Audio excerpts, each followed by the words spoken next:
Tout débute par le terrain ou construire un groupe d'habitation. Le service foncier de la SHLMR a plusieurs méthodes pour trouver des parcelles. La première, ce sont les notaires, ce sont les agences immobilières, c'est le relationnel aussi de mes inspecteurs. La démarche porte ses fruits, comme l'illustre ce terrain de Rivière-des-Pluies, une parcelle idéale pour y bâtir une vingtaine de logements. Il est relativement bien placé.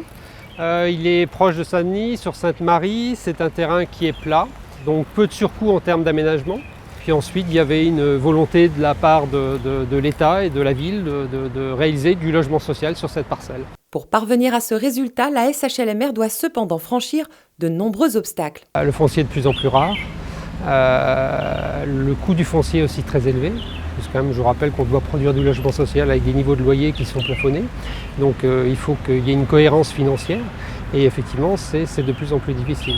Une fois le terrain acheté, il faut bâtir un projet cohérent et adapté aux besoins de la population. Combien d'étages ? Des logements sociaux ou intermédiaires ?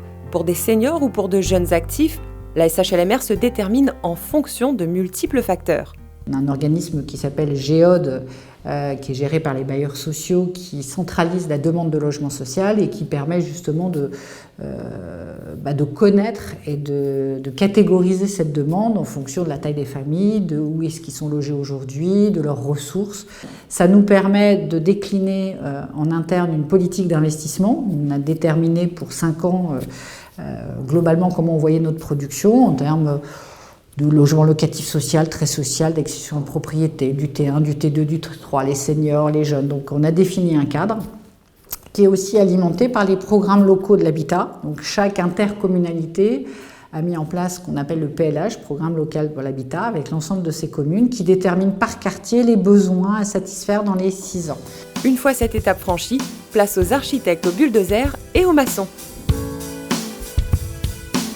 Alors on a une équipe de chargés d'opération et de chargés de travaux qui travaillent de façon commune pour concevoir le bâtiment à l'appui de maîtrise d'œuvre, d'une équipe de maîtrise d'œuvre qu'on sélectionne et qui va nous faire une proposition architecturale comme ici.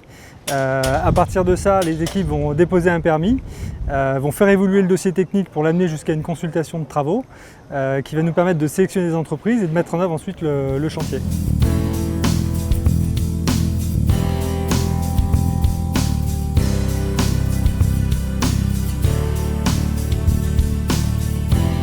Une fois que c'est OK et que l'immeuble est raccordé en eau, en électricité, etc., on le transmet les logements à notre gestion locative.